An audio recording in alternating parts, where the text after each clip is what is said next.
Hey guys, this week we're also going to be taking a look at a piece of poetry by Henry Wadsworth Longfellow, and some of you might remember him from his writing of The Midnight Ride of Paul Revere.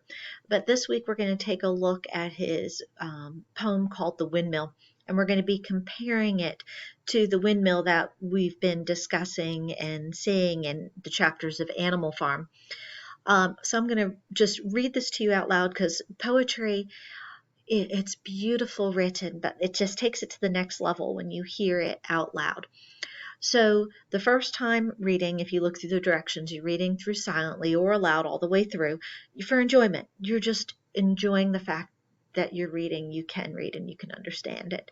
Then the second thing we're going to be doing after we're done with that is highlighting all the words that show the personified power of the windmill. And if you guys remember, personification means that you're giving human traits to an inhuman, inanimate object. And so you're going to be looking for those using the highlights that are down here at the bottom. Sorry, the slide screen keeps popping up.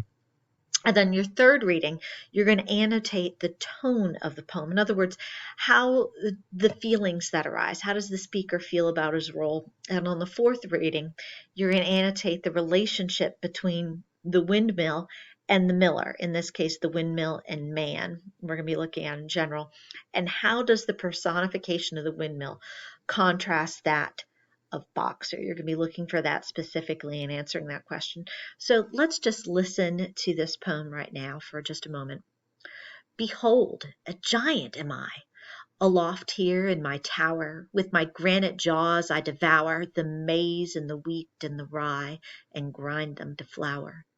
I look down over the farms. In the fields of grain I see the harvest that is to be, and I fling it to the air my arms, for I know it is all for me. I hear the sound of flails far off from the threshing floors in barns with their open doors, and the wind in my sails louder and louder roars. I stand here in my place, with my foot on the rock below, and whichever way it may blow, I meet it face to face, as a brave man meets his foe.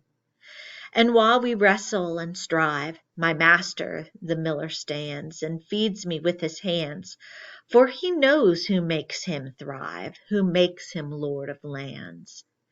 On Sundays I take my rest.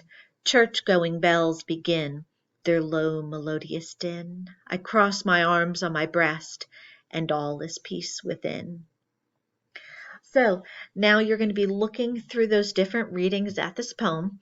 And when you finish with that, there's one more brief section. Let me go ahead and, if it's going to let me click to the next screen. Here we go. The symbolism here.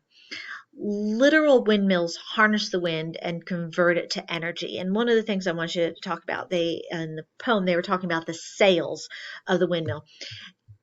This piece of the windmill that actually catches the wind wasn't normally made from wood.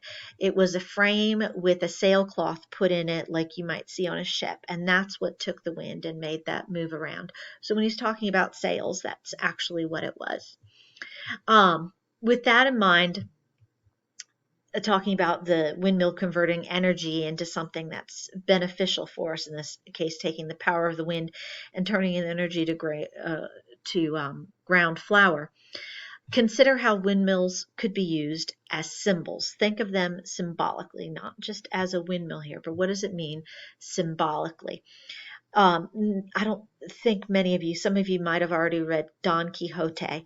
If you have, Don Quixote, it's a misguided Spanish nobleman who ends up fighting a windmill because he mistakes it for a giant.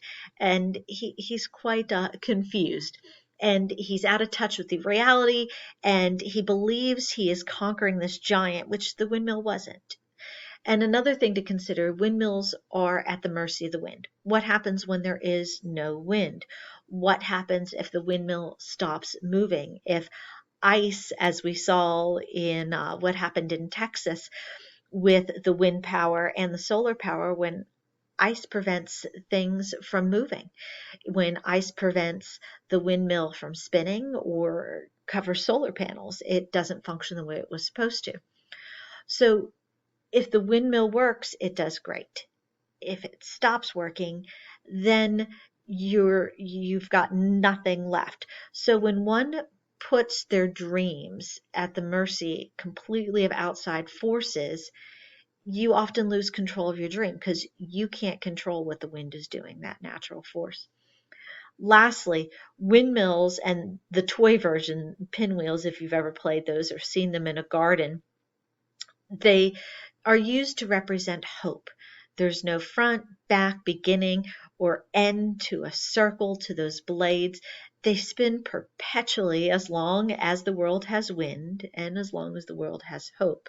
So you're going to be using this idea of symbolism to answer these questions. What is the literal interpretation of the windmill and animal farm? What is the promise that it will convert wind into something beneficial? In other words, what is it saying that's going to happen here when this windmill is finished? How is this going to benefit the animals?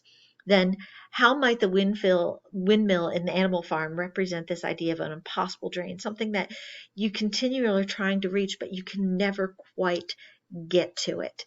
And how might the animals be symbolically at the mercy of the wind? Not physically, literally at the mercy of the wind, but symbolically. Think of it as a symbol. And how does the windmill and animal farm represent hope? So good luck with these, and I look forward to reading your answers.